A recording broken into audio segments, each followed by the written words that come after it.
नमस्कार दोस्तों, मेरा नाम सागर कुडालकर, मैं महाराष्ट्र से हूँ और मेरे इस चैनल में किताब ज्ञान में आप सबका स्वागत है। दोस्तों, मेरे पहले वीडियो में मैंने एक गलती करी है कि मैंने मेरा चैनल का नाम द रीडर जोन करके रखा है, ऐसा मैंने बोल दिया। तो सॉरी, उसके लिए मैं माफ़ी चाहता हूँ। मेरे चैनल का नाम मैंने बदल के किताब ज्ञान करके रखा हुआ है। तो चलो, आज मैं रोंडा बर्न का द ग्रेटेस्ट सीक्रेट ये किताब मैं आज से आपको बताऊंगा। मतलब मैंने उसका हिंदी में जैसे जैसे अनुवाद किया है वो मैं आप सबको बताऊंगा। हाँ, तो पहला चैप्टर उसका जो है शुरुआत, द बिगिनिंग, और किताब का मैंने नाम रखा सबसे महान रहस्य। तो चलो शुरू करते हैं। द बिगिनिंग, शुरुआत। 2006 में द सीक्रेट रिलीज़ होने के बाद मेरा जीवन ऐसा बन गया जिससे मैं बस इतना कह सकती हूँ कि मेरे सपनों का जीवन। द सीक्रेट के नियमों का श्रद्धा से पालन करने के बाद मेरा मन ज़बरदस्त सकारात्मक बन गया, ऐसी लेखिका बताती है। मेरे जीवन के हर पहलू में, जैसे मेरी खुशी, आरोग्य, रिश्ते और व्यवसाय, इन सब में वो सकारात्मकता दर्शने लगी।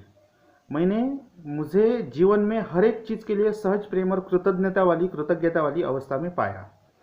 लेकिन इन सब के बावजूद मेरे अंदर की गहराई से लगातार आवाज़ आ रही थी कि सत्य को और जानना है। कोई तो सत्य है जिसे मैंने अभी तक जाना नहीं है, तो वो मुझे जानना है।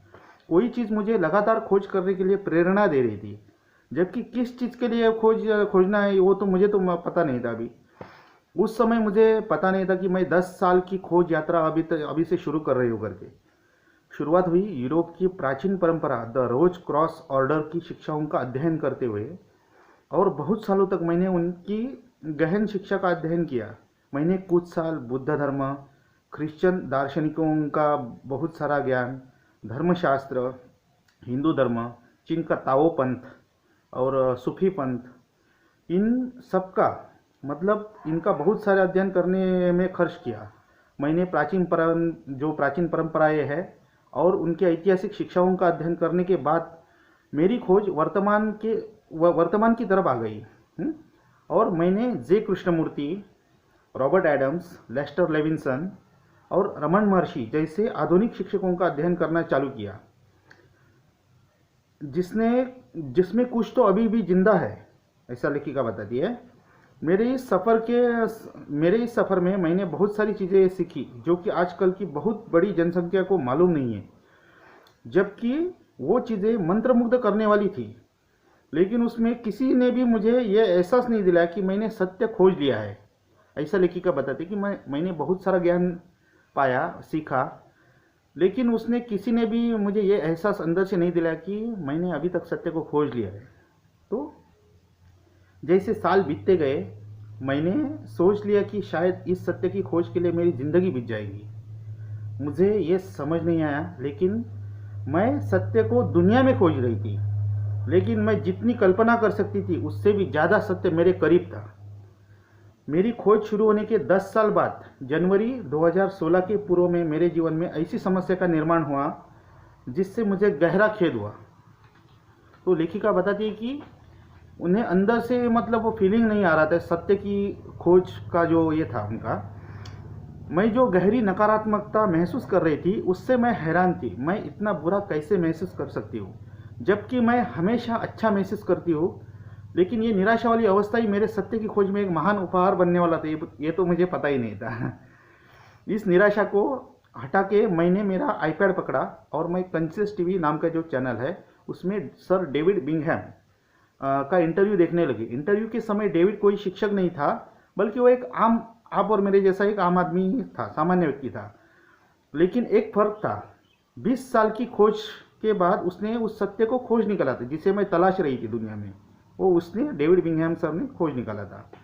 मैंने इंटरव्यू देखा, उसके ठीक बाद मैं डेविड ने रेकमेंड किया हुआ पॉडकास्ट सुनने लगी। मैंने उत्सुकतापूर्वक पॉडकास्ट सुना जो रेडियो में लगता है वो, और इसके दौरान मैंने सुना कि ज़्यादातर लोग इस खोज को अनदेखा करते हैं। इसलिए नहीं कि ये मुश्किल है, बल्कि ये बहुत आसान है और सरल चीज़ है। फिर मैं डेविड के साथ फ़ोन पर बात कर पा रही थी और बातचीत के दौरान उन्होंने कहा, देखो मैं क्या दिखा रहा हूँ, ये ठीक यहाँ पर और अचानक मैंने देखा कि जिसकी मैं खोज कर रही थी यह बहुत आसान था और यह ठीक यही था। बस इसी के साथ मेरी 10 साल की खोज खत्म हो गई, ऐसा लेखिका बताती है।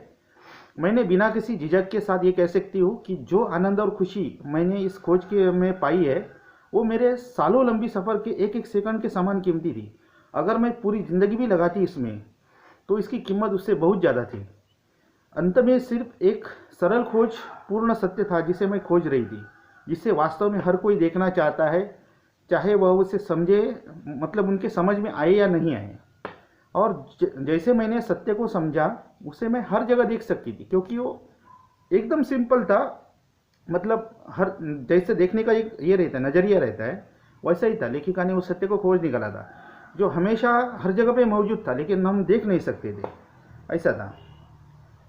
जो हर चीज़ मैंने 10 साल में पढ़ी और सीखी वह सब इसमें शामिल थी। उस समय उसे देखने के लिए मेरे पास वो नज़रिया नहीं था।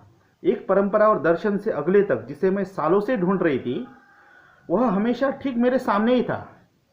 जिस जिस क्षण मैंने ये खोज की मुझे पता था कि इस खोज को समझने के अलावा और कुछ भी महत्वपूर्ण नहीं। मतलब देखो, लेखिका ने ये बताया, रोंडा बर्न मैम ने, कि यह खोज कितनी महत्वपूर्ण है, ऐसा उन्होंने बताया। और यह किताब दोस्तों मैं आपको आगे अगले वाले पार्ट्स में सब पूरा, मतलब जो जो चैप्टर में जैसे जैसे ट्रांसलेट करूँगा आप सब बात आपको हर चीज़ एक डिटेल में बताऊँगा। मैंने इसे पूरी तरह लिया, पूरी तरह जिया और दुनिया के साथ साझा किया। मुझे आशा थी कि मैं उन्हें रास्ता दिखा सकूं, जो कठिनाइयों का सामना कर रहे हैं उनका दर्द खत्म करने में मदद कर सकूं और उनका भविष्य रोशनी से उजागर कर सकूं। मैंने पहले से ही मैं जो सीख रही हूँ उनके नोट्स कंप्यूटर में माय नेक्स्ट बुक नाम का फोल्डर बना के उसमें लिखना चालू किया। यह एक सहज प्रेरणा थी जिसने मुझे हर चीज़ रिकॉर्ड करने के लिए प्रेरित किया। मुझे उम्मीद थी कि दुनिया के साथ उसे मैं साझा कर सकूं। वही नोट्स जिन्हें मैं संकलित किया वही इस पुस्तक की नींव बन गई। तो दोस्तों देखो, ये बहुत ही अच्छी किताब है।